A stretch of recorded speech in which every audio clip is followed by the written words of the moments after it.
Pero no sería tan significativa la vida de Noé si no hubiera vivido en un tiempo peligroso, en un tiempo en el cual era muy difícil encontrar la luz en medio de tantas cosas que estaban mal y torcidas en ese tiempo. Y Jesús se refiere a los días de Noé como los últimos días, los días en los cuales todo será mudado, todo será cambiado, y esos días los vamos a leer aquí en Mateo 24, versículo 29, dice: E inmediatamente después de la tribulación de aquellos días, el sol se oscurecerá, y la luna no dará su resplandor, y las estrellas caerán del cielo, y las potencias de los cielos serán conmovidas. Entonces aparecerá la señal del Hijo del Hombre en el cielo, y entonces lamentarán todas las tribus de la tierra, y verán al Hijo del Hombre viniendo sobre las nubes del cielo, con poder y gran gloria.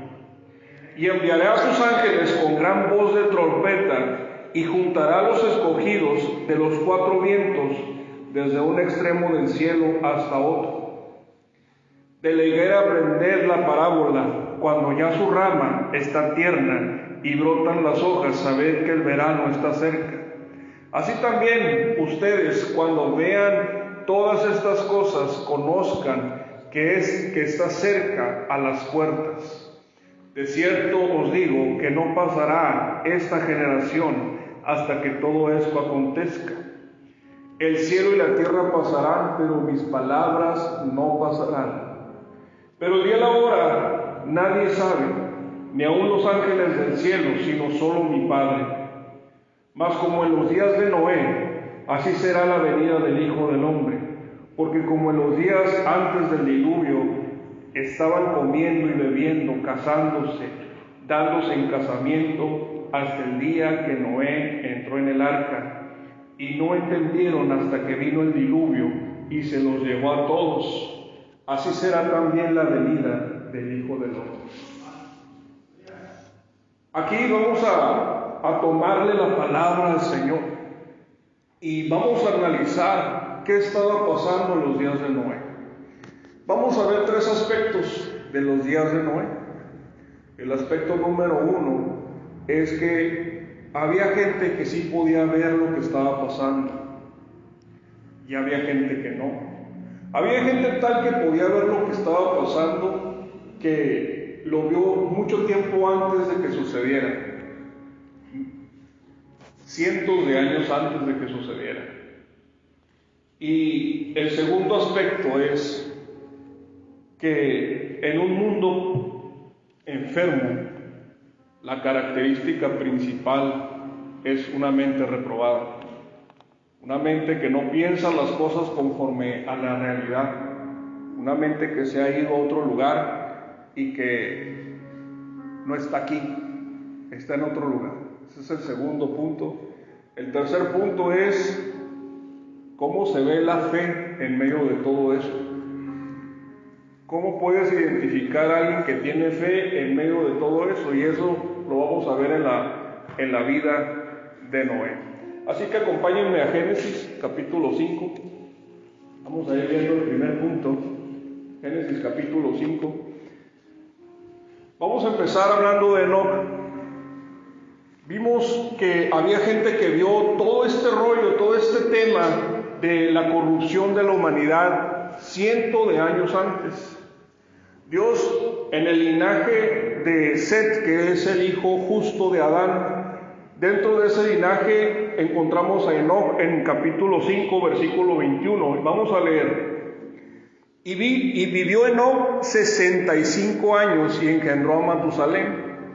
Y caminó Enoc con Dios después de que engendró a Matusalén 300 años y engendró hijos e hijas. Y fueron todos los días de Enoc 365 años. Caminó pues Enoc con Dios y desapareció porque le llevó Dios.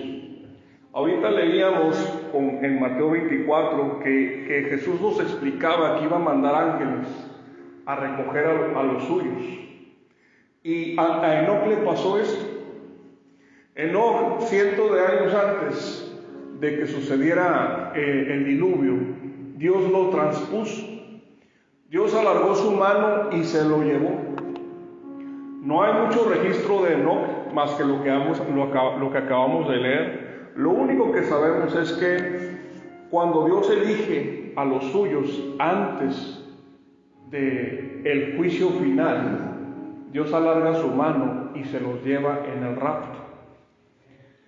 Enoc es un ejemplo del rapto en el Antiguo Testamento, un aviso de lo que iba a pasar colectivamente en el futuro para todas las personas. Y lo único que sabemos de Enoc es que caminó con Dios. Ahora, más adelante dice que Noé también caminó con Dios. Y de alguna forma también Noé fue llevado arriba, como Enoc. Se elevó de esta tierra a un nivel mucho más alto para salvación. Y todo eso gracias a que caminó con Dios. Y ahorita vamos a ver cómo se desarrolla esto. Total que lo que te quiero decir con esto es que hay una línea de seres humanos que estaba viendo el futuro de la corrupción de la tierra antes de que sucediera. Y Enoc, temeroso de eso, se alineó con Dios. Después tuvo a Matusalén. Matusalén es la persona que más ha vivido en la Biblia. Matusalén murió el año del diluvio. Matusalén es el abuelo de Noé. Matusalén tuvo a Lamec, y Lamec fue profeta porque identificó que su hijo iba a ser por medio de él se iba a salvar la humanidad. Y fíjate lo que dice el versículo 29. Lamec está diciendo esto: y llamó su nombre Noé, diciendo: este nos aliviará de nuestras obras y del trabajo de nuestras manos a causa de la tierra que Jehová maldijo. Acuérdate que Jehová, Dios, había maldecido la tierra en Génesis con Adán y Eva. Luego la volvió a maldecir cuando Caín hizo lo que hizo. Y aquí está diciendo que iba a haber alguien que iba a sanar la tierra, ¿verdad? Hasta ahí vemos nosotros a un linaje de hombres que tienen conocimiento y sabiduría de dónde están y hacia dónde van. Ahora vamos a ver el versículo 31. Dice: y fueron los días de Lamec 367 años y murió. Y siendo Noé de 500 años, engendró a Sem, a Cam y a Jafet. Siendo Noé de 500 años, tuvo sus hijos. No dice la Biblia, pero hay personas que creen que eran trillizos o que nacieron muy pegados, ¿verdad? Entonces, con esto te quiero decir eso, que Dios se encarga de que siempre haya atalayas, gente avisando: hey, va a pasar esto en el futuro. Son muy poquitos. Son tan poquitos que parecen locos, parecen fuera de sí. Pero cuando Dios nos atraviesa una atalaya, un hombre que sabe lo que va a pasar y que vive temeroso de eso y alineado a eso, impacta la vida de quien sea. Estos hombres impactaron la vida de este tiempo, y ahorita vamos a ir descubriendo de qué manera. Ahora vamos a ir descubriendo cuál era la condición de la gente de aquel entonces. Ahora vamos a seguir leyendo el capítulo 6. Dice aquí que aconteció cuando comenzaron los hombres a multiplicarse sobre la faz de la tierra y les nacieron hijas, que viendo los hijos de Dios que las hijas de los hombres eran hermosas, tomaron para sí mujeres, escogiendo entre todas. Y dijo Jehová: no contenderá mi espíritu con el hombre para siempre, porque ciertamente él es carne, mas serán sus días 120 años. Acuérdate, ya estábamos hablando de 500 años, 300 años. Aquí Dios estaba reduciendo la vida del ser humano a 120 años máximo. Y luego el versículo 4, que ahorita vamos a ampliar esa parte, dice: había gigantes en la tierra en aquellos días, y también después que se llegaron los hijos de Dios a las hijas de los hombres y les engendraron hijos. Estos fueron los valientes que desde la antigüedad fueron varones de renombre. Ahorita vamos a hablar de los gigantes, vamos a seguir leyendo porque tiene que ver una cosa con la otra. Y vio Jehová que la maldad de los hombres era mucha en la tierra, y que todo designio de los pensamientos del corazón de ellos era de continuo solamente el mal. No había seres humanos pensando cosas buenas. Todas las cosas que pensaban los seres humanos eran corruptas y malas. ¿Por qué? ¿Por qué sucedió eso? Aquí nos está diciendo la respuesta. Ángeles caídos se les ocurrió contaminarse con mujeres. Ángeles caídos se les ocurrió tener una mezcla entre ser humano y otra cosa que no es ser humano. Y empezaron a salir seres modificados genéticamente. Ahorita, en aquel entonces, cuando se escribió la Biblia, probablemente la gente no lo veía como algo que solamente se podía hacer milagrosamente. Pero hoy sabemos, y la ciencia ha avanzado a tal grado, de que los científicos pueden hacer que nazcan seres con diferentes características. Es ilegal y es éticamente no correcto modificar genéticamente a los seres humanos, pero científicamente es posible. Es posible que un científico corrompa a un ser humano y que salga algo diferente. Y lo que está sucediendo aquí es una invasión demoníaca en la sociedad. Llegaron a invadir los demonios, ángeles caídos, y no solamente corrompieron la moral de la gente, corrompieron también la genética de las personas, al grado de que ya habían otras especies en el mundo. Habían seres humanos y otras especies. Y esa era una buena razón para preservar la humanidad únicamente, ¿no es así? Y deshacerte de no solamente la gente que piensa de continuo solamente el mal, sino también deshacerte de aquellos seres que están corrompidos. Ahora, no sé si te has preguntado tú, como yo me pregunté en un principio, ¿por qué ahora no hay gigantes? La Biblia dice que es posible que haya gigantes y no sé por qué no hay gigantes ahora. ¿Te lo has preguntado? Pues la Biblia sí dice, ¿por qué no hay? Y ahorita vamos a ver. Vámonos a segunda de Pedro capítulo 2. Vamos a contestar la pregunta de por qué razón no hay gigantes. Segunda de Pedro capítulo 2. Pedro, vamos a leer desde el versículo 1 porque, ¿sabes una cosa? Estos ángeles caídos, su misión era transformar a la humanidad en algo que no se parecía a la imagen de Dios. No solamente en su mente, en su forma de pensar, sino también en su aspecto. Y eso exactamente es lo que hace un falso maestro. Un falso maestro corrompe tu mente para que tú no te parezcas a Dios. Y cuando Pedro está describiendo los falsos maestros, empieza describiéndolos y luego pone el ejemplo de los ángeles caídos que se corrompieron. Y que esa moralidad llegó al punto de encarcelarlos.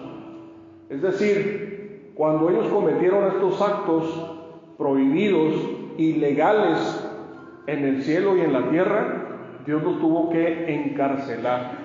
Vamos a leer y ahorita lo vamos a platicar un poquito más si si algo falta por decir. Dice: pero también hubo falsos profetas entre el pueblo, como habrá entre vosotros falsos maestros, que introducirán encubiertamente herejías destructoras, y aún negarán al Señor que los rescató, atrayendo sobre sí mismos destrucción repentina. Esa es la misión de la gente que tiene Segunda de Pedro capítulo 2. El versículo 2 dice: y muchos seguirán sus disoluciones, por causa de los cuales el camino de la verdad será blasfemado, y por avaricia harán mercadería de vosotros, con palabras fingidas, sobre las cuales ya de largo tiene la condenación, no se tarda, y por perdición su perdición no se duerme. Hasta aquí estamos hablando de los falsos maestros y los está describiendo Pedro. Y luego, para razonar al respecto, Pedro introduce la idea de quien se corrompió, sabiendo lo bueno, hicieron lo malo, conociendo a Dios, le dieron la espalda a Dios, sabiendo que hay condenación en sus obras, metieron sus manos en lo santo para corromperse, y por esa razón fueron encarcelados. Estoy hablando de los ángeles caídos. Versículo 4: porque si Dios no perdonó a los ángeles que pecaron, sino que arrojándolos al infierno, los entregó a prisiones de oscuridad para ser reservados al juicio. Y si no perdonó al mundo antiguo, sino que guardó a Noé, pregonero de justicia, con otras 7 personas, trayendo el diluvio sobre el mundo de los impíos.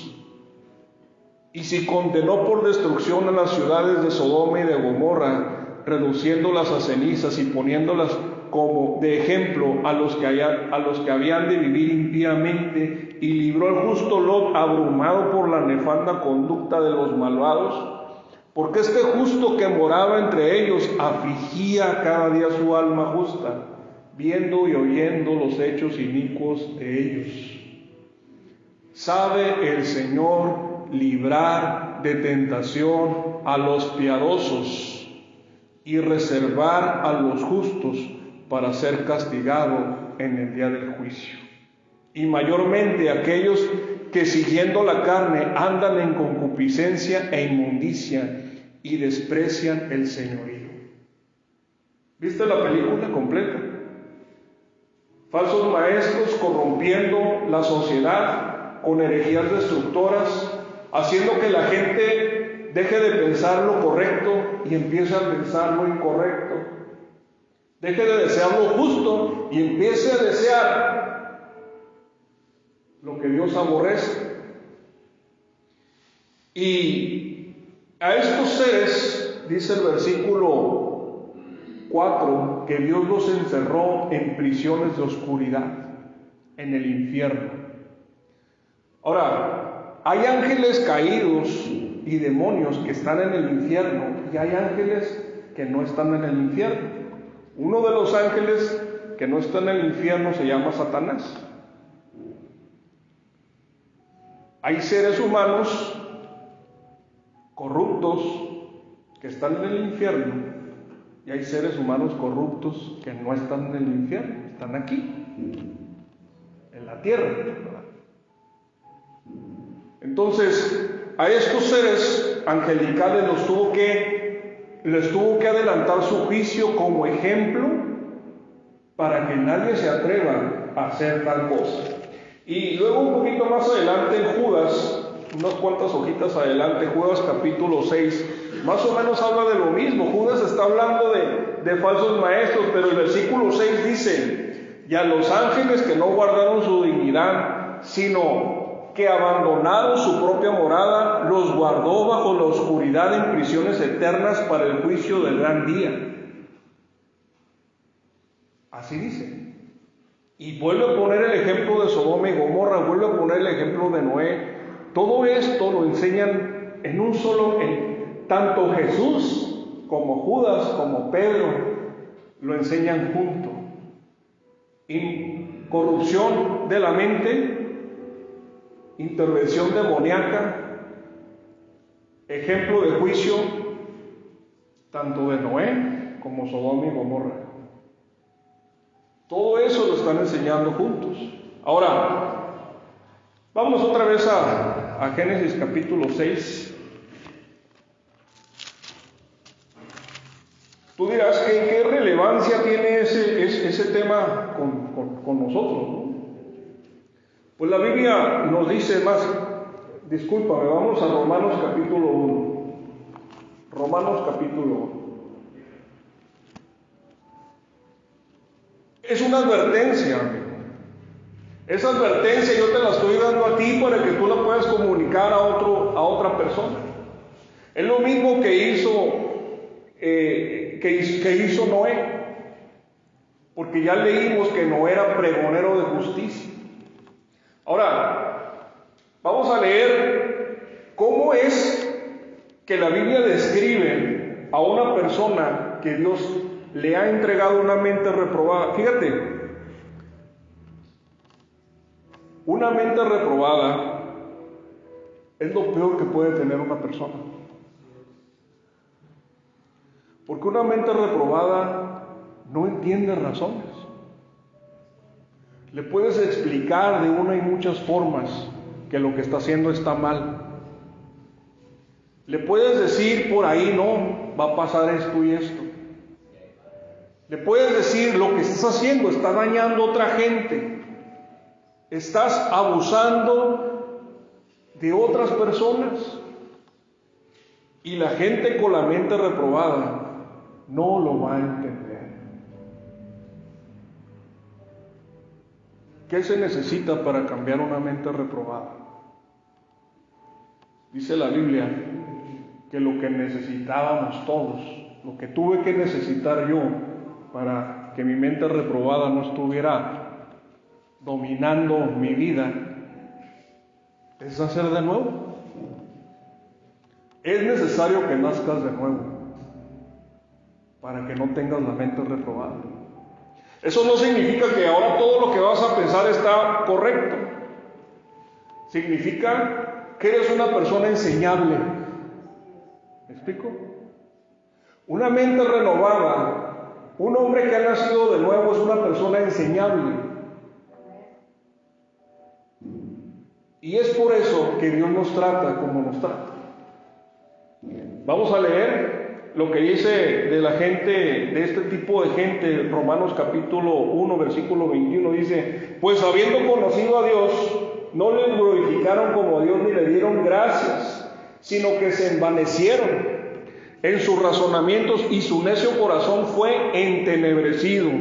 Profesando ser sabios se hicieron necios y cambiaron la gloria de Dios incorruptible en semejanza de imagen de hombre corruptible, de aves, de cuadrúpedos, de reptiles, por lo cual también Dios los entregó a la inmundicia en las concupiscencias de sus corazones, de modo que deshonraron entre sí sus propios cuerpos. Versículo 28. Y como ellos no aprobaron tener en cuenta a Dios, Dios les entregó a una mente reprobada para hacer cosas que no convienen. ¿Sabes quién tenía una mente reprobada? El hijo pródigo tenía una mente reprobada. ¿Qué necesitó el hijo pródigo para deshacerse de esa mente reprobada?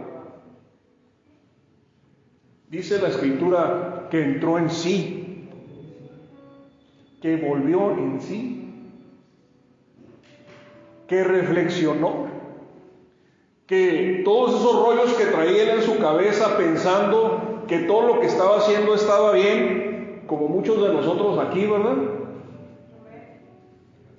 Si tuviéramos los recursos del hijo pródigo recién salido de casa, con una mochila llena de dinero, no correríamos a hacer todo lo que el hijo pródigo hizo. Si la respuesta es sí, puede que tengas una mente reprobada. Y el día de hoy el Espíritu de Dios nos está amonestando a todos. Sal de esta perversa generación, dice el Espíritu Santo.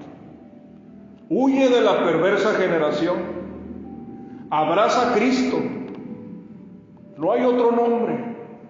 No hay otra forma de cambiarte. No hay algo que penetre tu corazón al grado de romperlo y quitarte esa dureza y cambiarte en carne, hacerte vivo de nuevo. No hay. Si lo quieres hacer por tus propios medios. Si estás aquí nada más para complacer al familiar que te trajo. O porque no tienes a dónde ir. Amigo, te vas a quedar afuera del arca. El arca se va a cerrar y te vas a quedar afuera. Y sabes una cosa, no te vas a dar cuenta. Te va a pasar como nada. Los que se van a dar cuenta son los hijos de Dios. Los que saben con mucho tiempo de anticipación lo que va a pasar en el futuro. Los que tiemblan ante su palabra. Los que aman su venida. Los que llaman a salvación. Los que tienen compasión de los que eran como ellos antes. Como yo tengo compasión, como tú tienes compasión seguramente de la gente que era como tú antes. Si es que eres de los que están en la lista de los que se van a subir a la barca. Ahorita vamos a tener una oportunidad de que te subas, si no es que no estás ahí ya. Último versículo de esta parte, vamos a 2 de Tesalonicenses capítulo 2. 2 de Tesalonicenses capítulo 2, versículo 7. Tú me dirás, oye, pero ¿por qué Dios permite que la gente se corrompa, que la gente quiera hacer lo malo?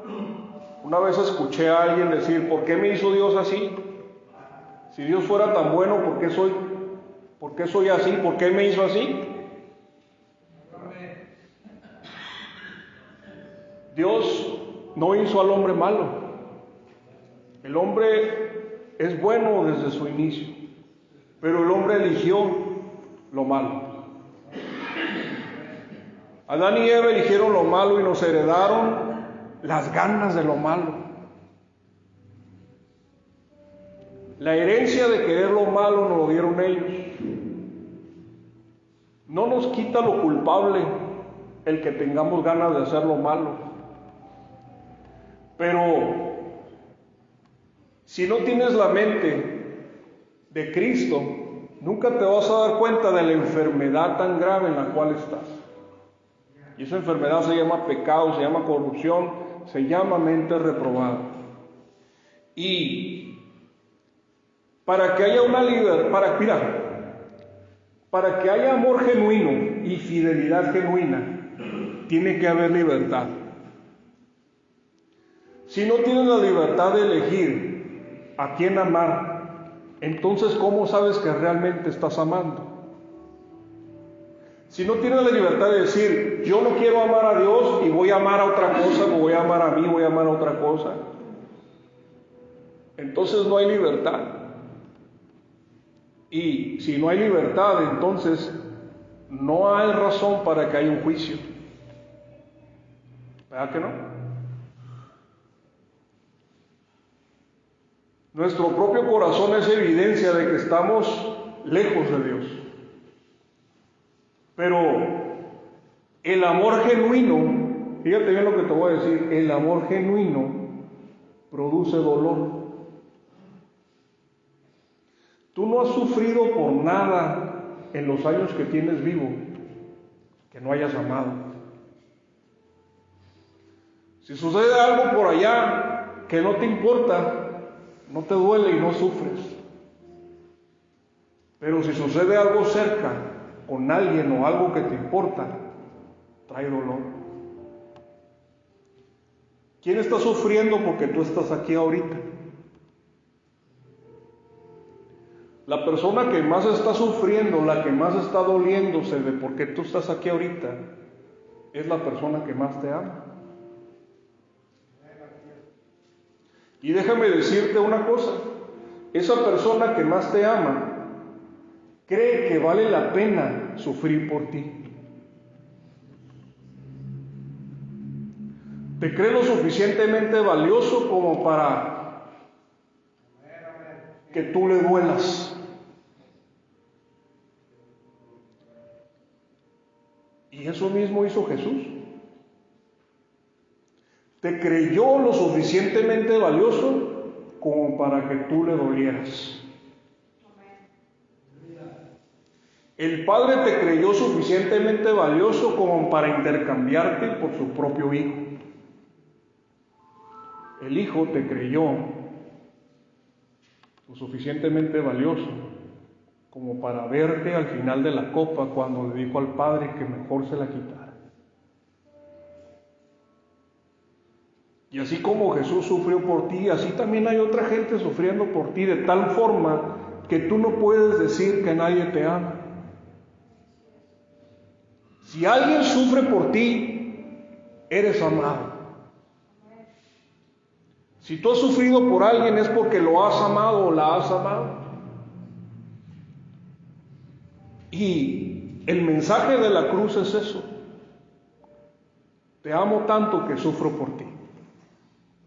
Cuando las personas no están dispuestas a sufrir, no se le podría llamar amor realmente, ¿no? Podemos llamarle otra cosa, conveniencia, interés, pero amor a lo mejor no. Todos aquí estamos sufriendo. Estamos sufriendo, ¿no es así? Me incluyo en eso. Estamos siendo transformados, nos están diciendo cosas que nos duelen. Pero ningún médico te va a decir, te va a tratar de la forma que tú quieres si no te vas a sanar. Solamente las personas que te aman te dicen la neta. Solamente la gente que le interesas te dice la verdad. Y Dios nos puso un amor por todos, para hablar con sinceridad lo que dice la Escritura y la palabra de Dios. Dice el versículo 8 de segunda de Tesalonicenses, versículo 7 de segunda de Tesalonicenses, dice: porque ya está en acción el misterio de la iniquidad, solo que hay quien al presente lo detiene hasta que él a su vez se ha quitado del medio. Hay alguien que está deteniendo, como se detiene una presa. No sé si has visto las presas grandotas, con un muro enorme. Del otro lado está la maldad y en medio está alguien que lo detiene con los brazos extendidos en una cruz, diciendo: todavía no me voy a quitar, porque todavía me faltas tú. Todavía no voy a dejar que todas tus maldades te alcancen, porque estoy esperando que tú te salgas. Hay alguien que está deteniendo la maldad. Y luego dice el versículo 8: entonces se manifestará aquel inicuo. ¿Cuándo? Cuando se quite el que está en medio, a quien el Señor matará con el espíritu de su boca y destruirá con el resplandor de su venida. Inicuo, o sea, el diablo, el anticristo, inicuo, cuyo advenimiento es por obra de Satanás, con gran poder y señales y prodigios mentirosos. Todo esto lo vemos en Apocalipsis 10. Y con todo engaño de iniquidad para los que se pierden, por cuanto no recibieron el amor de la verdad para ser salvos. ¿Cuál es el amor de la verdad? Nosotros le llamamos las buenas noticias, le llamamos el Evangelio, le llamamos la razón de la venida de Cristo a la tierra. De tal manera amó Dios al mundo que dio a su Hijo unigénito, para que tú no te pierdas y tengas vida eterna. Eso es el Evangelio. Eso es el amor de la verdad. Pero hay quien lo rechaza, ¿no? Como yo lo rechacé mucho tiempo. Como me hablaban y yo decía: no, eso no es para mí. Yo traigo mi rollo. Yo me conformo con mi mente reprobada, siguiendo en ese rumbo que me llevó cada día más a la tristeza, a romper mi familia, a romperme yo.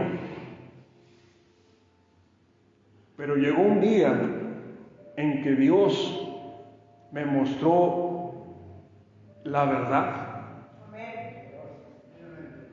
como espero que tú también hayas tenido ese día. Pero a los que no, dice el versículo 11, fíjate bien, por eso Dios les envía un poder engañoso para que crean la mentira. Lo voy a volver a leer. Por eso Dios les envía un poder engañoso para que crean la mentira, a fin de que sean condenados todos los que no creyeron a la verdad, sino que se complacieron en la injusticia. Oyeron a Noé, pregonero de justicia, haciendo todo lo que tenía que hacer, y Dios les dio una mente tal que no creyeran para enjuiciarlos. Ahora vámonos otra vez a Génesis 6. Fíjate, dice la Escritura que Noé condenó al mundo por lo que hizo, por su fe. Es decir, había una diferencia entre Noé y su relación con Dios y las demás personas. Y esa diferencia era suficiente como para decir, es tiempo. Dice aquí que el versículo 8, que Noé halló gracia ante los ojos de Jehová. Y dice que estas son las generaciones de Noé. Noé, varón justo, era perfecto en todas sus generaciones. Con Dios caminó Noé como Enoc.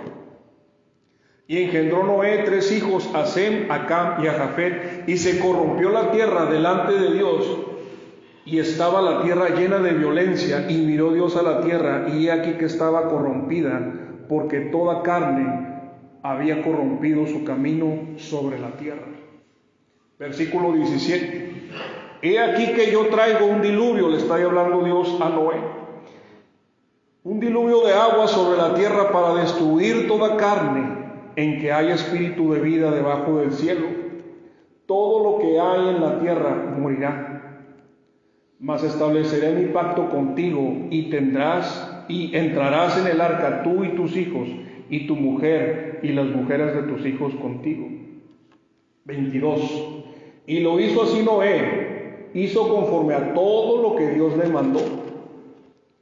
Y dijo luego Jehová a Noé, entra tú y toda tu casa en el arca, porque en ti he visto justo delante de mí en esta generación. ¿Sabes cuánto tiempo tardó Noé haciendo el arca? La Biblia no lo dice exactamente, pero por inferencia podemos decir que 100 años. Cuando Dios empezó a hablar con Noé, habían nacido sus hijos. Y dice la Escritura en el capítulo 5, que en el 35-32, que Noé era de 500 años cuando tuvo a sus 3 hijos. Y ahorita estamos en el capítulo 7, en el versículo 11 dice, en el año 600 de la vida de Noé, el mes segundo de los 17 a los 17 días del mes, aquel día fueron rotas todas las fuentes del grande abismo, y las cataratas de los cielos fueron abiertas.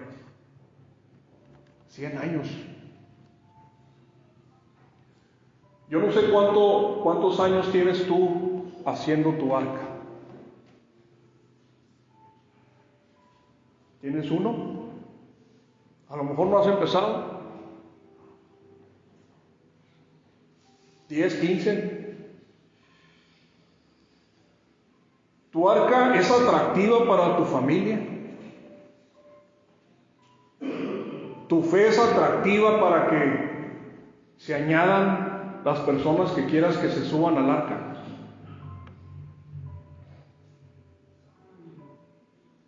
Qué terrible hubiera sido que Noé no se hubiera tardado 100 años, se hubiera tardado 120, 130, y que le haya ganado el diluvio y no se hubiera salvado. Qué terrible hubiera sido que Noé hubiera alargado la obra y le hubiera alcanzado nada más para salvarse él y sus hijos no, y su esposa no. Qué terrible, ¿no? Ahora a lo mejor tú me dices, oye, pues yo ya tengo rato en las cosas de Dios y mis hijos, pues no se han subido al arca.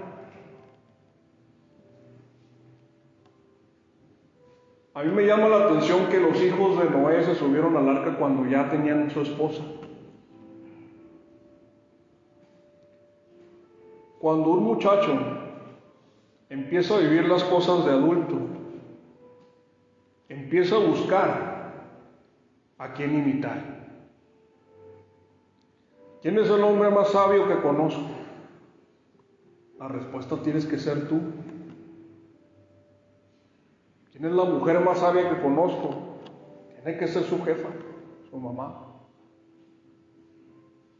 Tu jale, tu trabajo es estar listo para que cuando tu hijo o tu hija voltee a ver un modelo de hombre, de mujer de fe, tú seas esa referencia.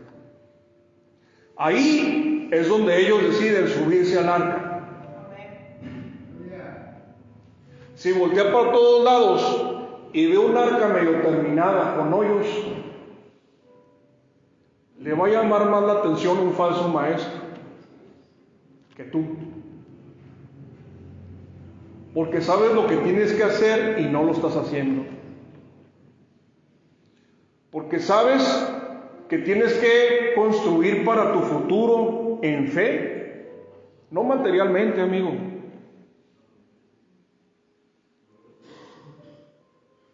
Si dejas de trabajar, va a llegar la hora y no te vas a dar cuenta.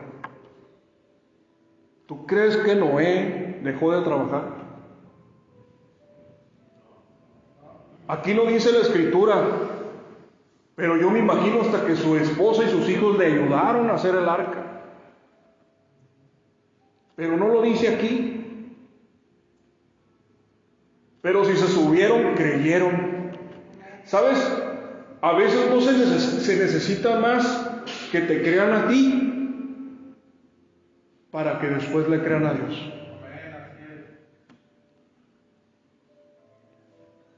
Tú sabes que la gente que vive contigo sabe cuando realmente estás convencido de algo y cuando no. Tú lo sabes. Como tú también sabes de otra gente que vive contigo. ¿Sabes si tus hijos saben si eres de verdad o eres de mentira? Tu esposa sabe si eres de verdad o eres de mentira. Y si vives aquí, tus carnales saben si eres de verdad o de mentira. ¿A poco no? Es más, con una semana ya sabes quién es de verdad y quién es de mentira. A veces con un par de horas, a veces nomás con el puro saludo. Sin embargo, déjame decirte una cosa. Jesús no tenía límites. Y Él hacía milagros a la gente que lo seguía y a la gente que no lo seguía. Te lo digo en forma de advertencia. No te conformes con el milagro de salir de tus broncas. Si te conformas con el milagro de salir de tus broncas, no te vas a subir al arca. El propósito que tuvo Dios al llevarte por el camino por el cual te ha llevado es que tú tengas un encontronazo con la puerta del arca. Es conducirte y decirte, hey, súbete, para que tu familia también se suba. Construye para que tu familia también construya. Ponte de pie. El arca duró 100 años en ser construida y duró 1 año divagando en el agua. 1 año. Yo no sé si el día de hoy Dios te ha confrontado y Dios te ha hecho ver algunas áreas de tu vida en las cuales no están correctas, como en la mía también.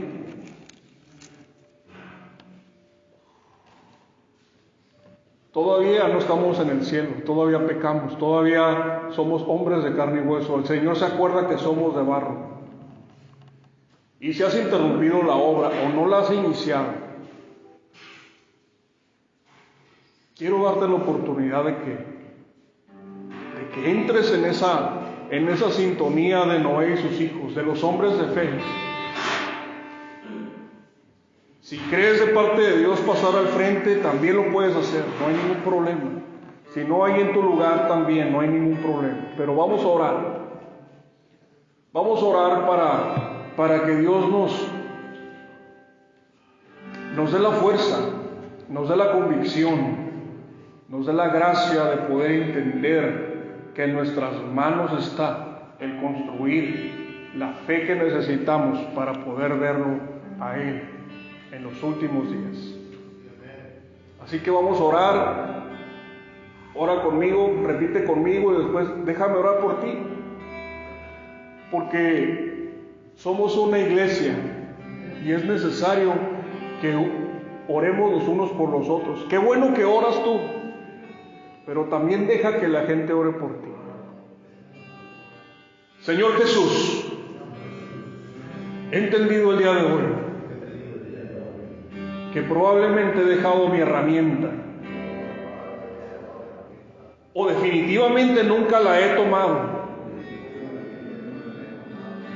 Señor, quiero ser salvo.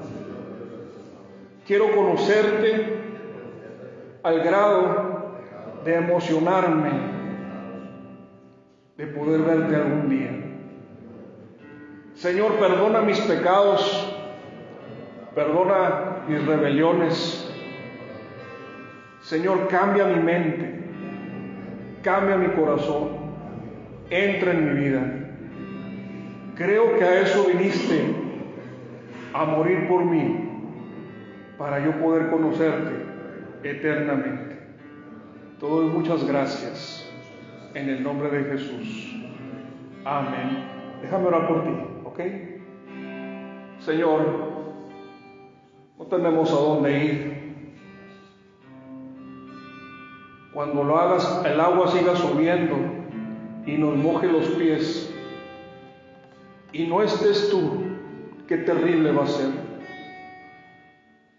Señor, queremos la seguridad del madero de tu salvación. Quiero voltear al madero en donde moriste para ser salvo. Quiero que otras personas que viven conmigo, que me conocen, entiendan que yo creo en ti. Señor, esta oración la hago a forma de intercesión, poniéndome entre mis hermanos y tú, Señor, para que tú puedas distinguir entre los hombres que tienen su corazón renovado y los hombres que tienen su corazón todavía endurecido. Señor, que esos hombres con el corazón nuevo reciban tu palabra, que reciban esta enseñanza con temor y temblor, para que puedan verte algún día, para que se cumpla lo que tú pediste, Señor, que donde tú estás, Tú quieres que todos nosotros estemos contigo para ver tu gloria que te ha dado el Padre desde antes de la fundación del mundo. Que ellos crean por la palabra de nosotros, así como creímos por la palabra de los que has enviado antes. Así como has orado por los de antes, estás orando por nosotros ahorita, intercediendo para que el diablo no nos gane y nos impida de las bendiciones de conocerte y caminar contigo. En el nombre de Jesús, pongo a estas personas en tus manos para que no te olvides de esas oraciones que tú le hiciste tanto al Padre, que son tan preciosas para nosotros. Señor, en el nombre de Jesús, confírmanos como hermanos en Cristo, confírmanos como hombres y mujeres que esperamos tu venida, que vemos el futuro con temor y hacemos lo que tenemos que hacer. Señor, gracias por este día, gracias por los servidores de este lugar, por la comida, por todo lo que nos das, en el nombre de Jesús. Aleluya, amén. Gracias, Señor. Un aplauso, Señor. Gracias, Señor. Aleluya. Gracias.